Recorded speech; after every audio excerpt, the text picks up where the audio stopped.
జగ్గులో water.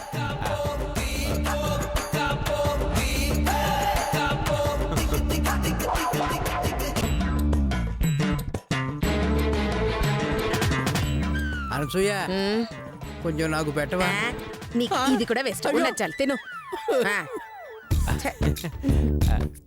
ఏంటి దమ్ముంటే తినండి. ఏంటే బల ప్రయోగమా? ఇప్పుడు చూడు ఇచ్చేతో గడితేబ్బా.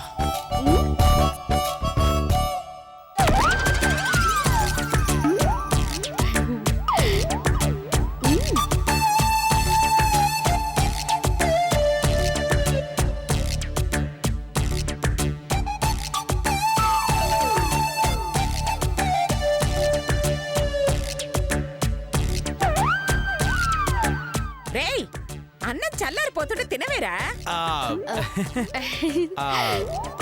ప్రార్థన ప్రార్థన పెదప భుజించేదను.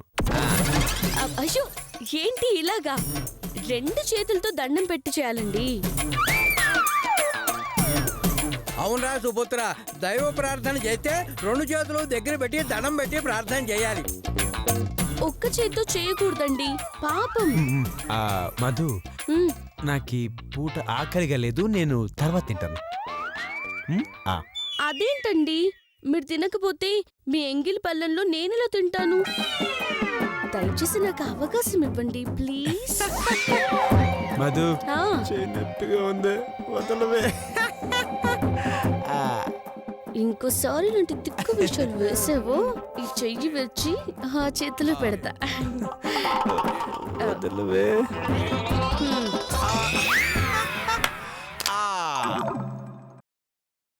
ఓకే మధు, పదవే, మనం తర్వాత తిందాం. లేదు, నాకు ఆకలిస్తుంది, నేను ఇప్పుడే తింటాను. అత్తయ్య గారు మీరెలా చెప్పండి. తినమా తినమా తినమా. ఓకే, అయితే నేను ఇప్పుడు తింటాను.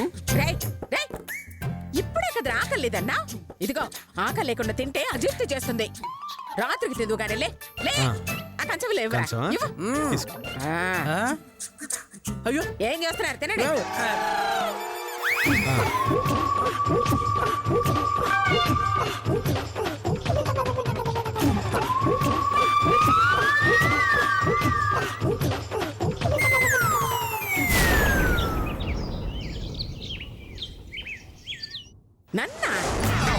అవునత్తయ్య గారు, మిమ్మల్ని వాకింగ్ కి తీసుకొస్తానని నేను మొక్కుకున్నాను.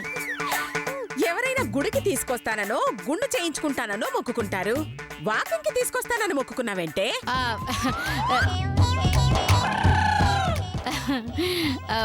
మీరు వాకింగ్ చేస్తే ఆరోగ్యం పెరుగుతుంది, దాంతో ఆయుష్ కూడా పెరుగుతుంది. అది కూడా ఈ ఎరుపు రంగు చీర కట్టుకుని చేస్తే రెట్టింపు ఆరోగ్యం వస్తుందని డింబు పద్మారావు చెప్పారు. డింపు పద్మారావా? వాడెవడు? బాబా, ఆయుర్వేదం డాక్టరు. ప్లీజ్ అత్తయ్య గారు, ఈ చీర కట్టుకుని మాతో వాకింగ్ కి రండి ప్లీజ్. ఆవిడ అసలే నీరసంగా ఉంటే వాకింగ్ కి రమ్మంటారేంటి? అత్తయ్య గారు ఎక్కడికి రారు. రాకపోతే మా ప్లాన్ ఎలా వర్కౌట్ అవుతుందమ్మా? ప్లానా? అదే, అత్తయ్య గారు ఆరోగ్యంగా ఉండాలనే కదా వాకింగ్ కి ప్లాన్ చేసింది. అదెలా వర్కౌట్ అవుతుంది అని దీని ఉద్దేశం, అంతే కదా? అవసరం లేదు. అంతగా కావాలంటే మన ఇంటి ముందు కావలసినంత ఖాళీ స్థలం ఉంది, అక్కడ చేస్తారులే వాకింగ్. అవునే, ఇంట్లోనే చేస్తానులే. ఆ చీర ఇలా ఇవ్వు. ఈ చీర బయట వాకింగ్ చేసే వాళ్లే కట్టుకోవాలి అలా అని డాక్టర్ గారు చెప్పారు అత్తయ్య గారు. బయటకు వెళ్ళకపోతే ఈ చీర పోతుందేమో. అయ్యో. మధు, ఏదో ముచ్చట పడుతున్నారు కదా, ఈ ఒక్క రోజుకి వెళ్తానమ్మా. సరే అత్తయ్య గారు, నేను కూడా వస్తాను. తోడుగా మేము వెళ్తున్నాం కదా మధు, ఇంక భయం ఎందుకు? మీరు వెళ్తున్నారనే నా భయం. వస్తే ఇద్దరం వస్తాం, లేదంటే సరే రో. అత్తయ్య గారు మీరు వెళ్ళి చీర మార్చుకునండి. అలాగే. ఇదిగోండి, వెళ్ళండి. ఏదో దిక్కుమాలిన ప్లాన్ వేసుంటారు. కొంచెం అలర్ట్గా ఉండాలి. ఆ. నేను రెడీనే, కోటి అరకోటి. ఓకే అత్తయ్య గారు. అమ్మా ఎక్కడికి తయారయ్యో? వాకింగ్ నాన్న. వాకింగా? అయితే నేను కూడా వస్తానమ్మా. ఒకవైపు పెళ్ళం, ఇంకోవైపు మొగుడు. ప్లాన్ వర్కౌట్ అవుతుందో లేదో చూద్దాం. సరే సరే పదండి. పద. పదండి, పదండి. రండి. పదండి.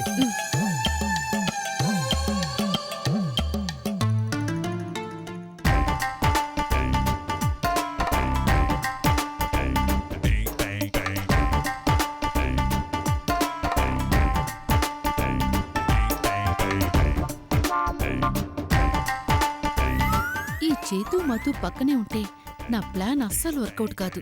కాబట్టి ఇద్దరిని అత్తయ్య గారి పక్కన లేకుండా చెయ్యాలి. ఏంటే ఏంటే వాకింగ్ అని ఊరు చివరికి తీసుకొచ్చారు?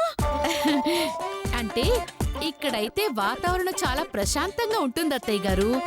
పైగా ఫ్రెష్ గాలి కూడా వస్తుంది. అందుకే కొంచెం దూరమైనా ఇక్కడికే తీసుకొచ్చాను. నన్ను కొంచెం కలుపుకుపోండి, లేదంటే నాకు ఈ దారులు తెలీవు. నేనున్నానుగా చెల్లి, జాగ్రత్తగా మా వెనకాలేరా.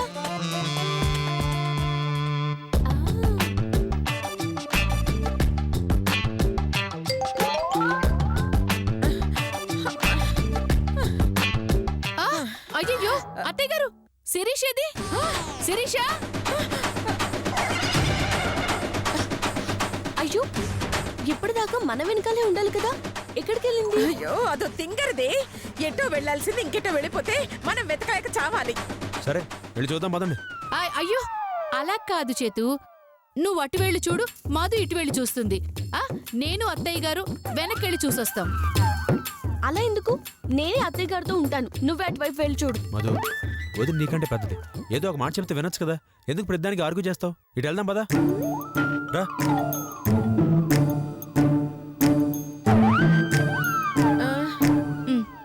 రండి అత్తయ్య గారు.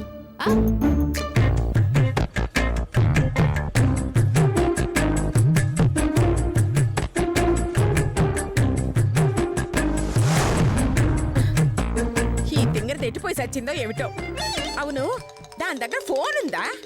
లత మాట్లాడవేంటే?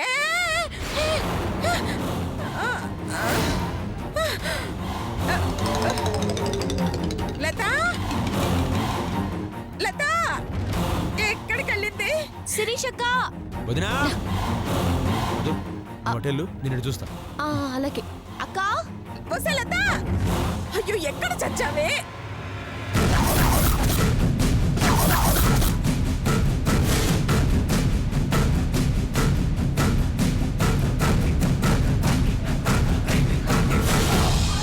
నేను చావటం కాదత్తయ్యా, ఈ ఎద్దు కొమ్ములు నీ కడుపులో దిగి నువ్వే చావబోతున్నావు. నీ ఇన్సూరెన్స్ 50 లక్షలు నేను అందుకోబోతున్నాను. ఎద్దురాజా, వెళ్ళి మా అత్తయ్య గారిని నీ మెత్తని కొమ్ములతో పొడిచి చంపి. లత, వసే లత.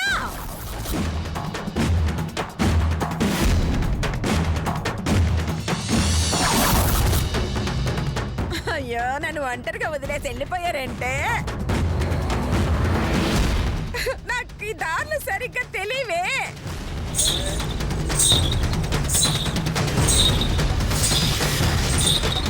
నాన్న చేతు, లత, శిరీష ఎక్కడ తెచ్చారే?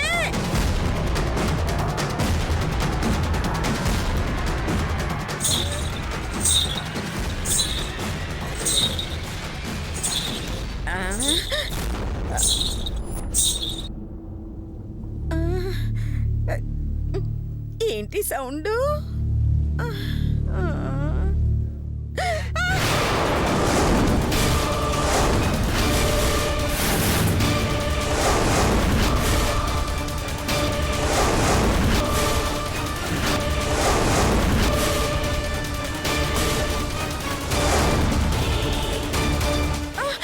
వామ్మో, ఇదేంటి నా వైపు వస్తుంది?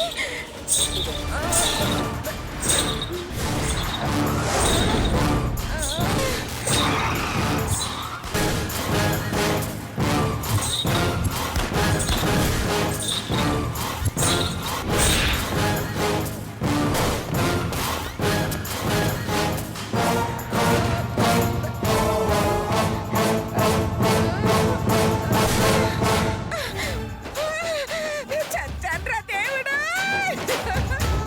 ముసలన్నా! శిరీష! నాన్న చేతు! అయ్యయ్యో! అయ్యో! అయ్యయ్యయ్యో! ఒరేయ్ చేతు! అయ్యయ్యో! చేతు! చేతు! ఏయ్!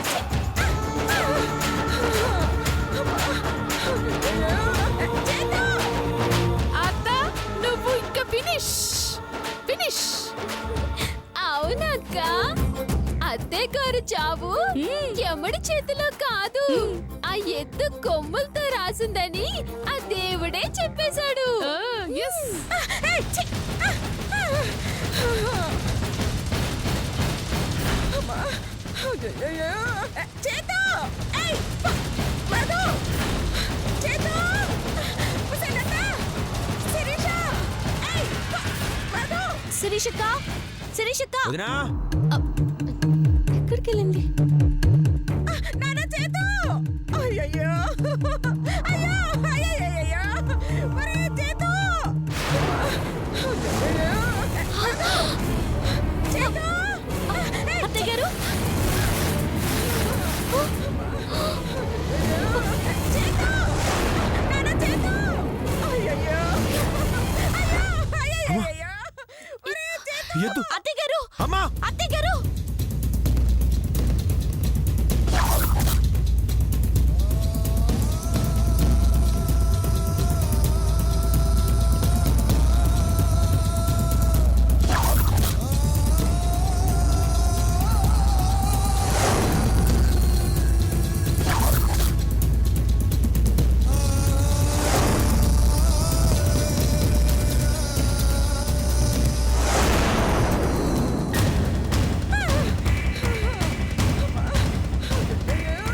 చేతు!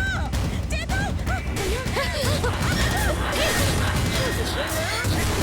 ఆగు! మధు వద్దమ్మా! అయ్యో! అయ్యో! చేతు మధురా! చేతు! మధు! మధు వద్దమ్మా! ఛీ! అనుకున్నాను మధ్యలో ఇది వచ్చేస్తుందని. ఒకేసారి వాళ్ళిద్దరిని కలిపి చంపి పీడ విరగడైపోతుంది.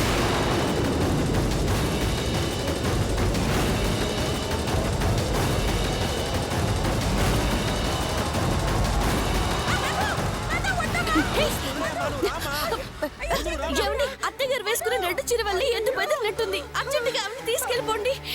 ఈ మధుకి పర్లేదు మధ్యలో వస్తుంది. అవునక్క,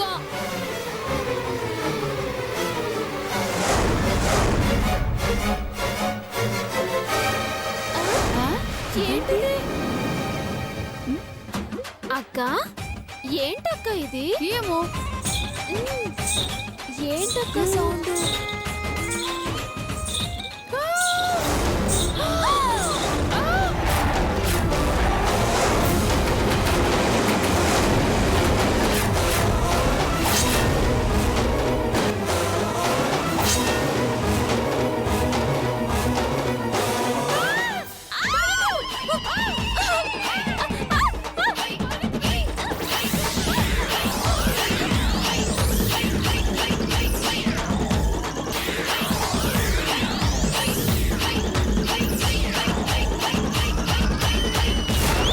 డాక్టర్ హృదయమెక్కడున్నది హృదయమెక్కడున్నది నీ చుట్టూనే తిరుగుతున్నది నీ చుట్టూనే తిరుగుతున్నది అందమైన అబద్ధం ఆడుతున్న వయసే నాలో విరహం పెంచుతున్నది. చూపులకే వెతిక చూపుల్లోనే బతిక కళ్ళు తెరిచి స్వప్నమే కన్నా. డాక్టర్. సారీ, కళ్ళు తెరిచి స్వప్నమే కన్నా. డాక్టర్ డాక్టర్ ఏయ్, నువ్వేంటి? ఎవరు నువ్వు? నా గదిలోకి వచ్చేవంటి? నేను డాక్టర్ మీ సిస్టర్ని. సిస్టరా? నాకు బ్రదర్స్ తప్ప సిస్టర్స్ లేరే. కొంప తీసి మా నాన్న ఏమో సెకండ్ ఫ్యామిలీ పెట్టాడా? అబ్బా నర్సుని డాక్టర్. ఓ ఓ, నర్సు కదా. అవును, ఇంటికి రమ్మంటే హాస్పిటల్కి వచ్చేవాటి? కర్మ, ఇది హాస్పిటల్ కాదు, ఇల్లే డాక్టర్. ఓహో, అర్థమైంది. మీరేంటి డాక్టర్ గజనీలాగా ఒంటి నిండా అనసూయ ఇల్లు బ్లడ్ క్యాన్సర్ లేదు అని రాసుకున్నారేంటి? అదంతా నీకు అనవసరం. ముందు నువ్వు ఎందుకు వచ్చావు చెప్పు. మేడం ఎక్కడికి వెళ్ళారు సార్? అనసూయలు అనసూయ ఇంటికా? ఎందుకు? ఆవిడ క్యాన్సర్ లేదని చెప్పడానికి. ఆ మాట చెప్పాల్సింది మీరు కదా. అవును, నేనే అనసూయలు. అబ్బా కన్ఫ్యూజ్ చేయకండి డాక్టర్. పేషెంట్ రిపోర్ట్ తెమ్మన్నారు, తెచ్చాను. ఎక్కడ పెట్టమంటారు? అనసూయలు. అనసూయ ఇంట్లోనా? సరే, మరి పేషెంట్ని ఎక్కడ కలవమంటారు? అనసూయలు. ఏంటి డాక్టర్ ఏం అడిగినా అనసూయ ఇల్లు అంటారు? ఎస్, ఈ క్షణమే అనసూయని కలిసి నీకు బ్లడ్ నీకు కాదు అనసూయకి బ్లడ్ క్యాన్సర్ లేదని చెప్పేంత వరకు అనసూయ పేరు భజన చేస్తూనే ఉంటారు. లేకపోతే ఇంటికెళ్ళి కూడా చెప్పకుండా మర్చిపోయి తిరిగి వచ్చాను. అంటే మర్చిపోకుండా ఉండడానికి ఇలా అనసూయ ఇల్లు బ్లడ్ క్యాన్సర్ లేదు అని రాసుకున్నారా? ఎస్, పైకి గజనీలా కనిపించిన పనిలో లక లక లక లక లక రజనీ స్టైల్లో వెరైటీగా ఫినిష్ చేస్తా. ఈ గెటప్ లో ఒక్కళ్ళే వెళ్తారా? నర్సు, పందులేనమ్మా గుంపులుగా వెళ్తాయి, సింహం సింగిల్గా వెళ్తుంది.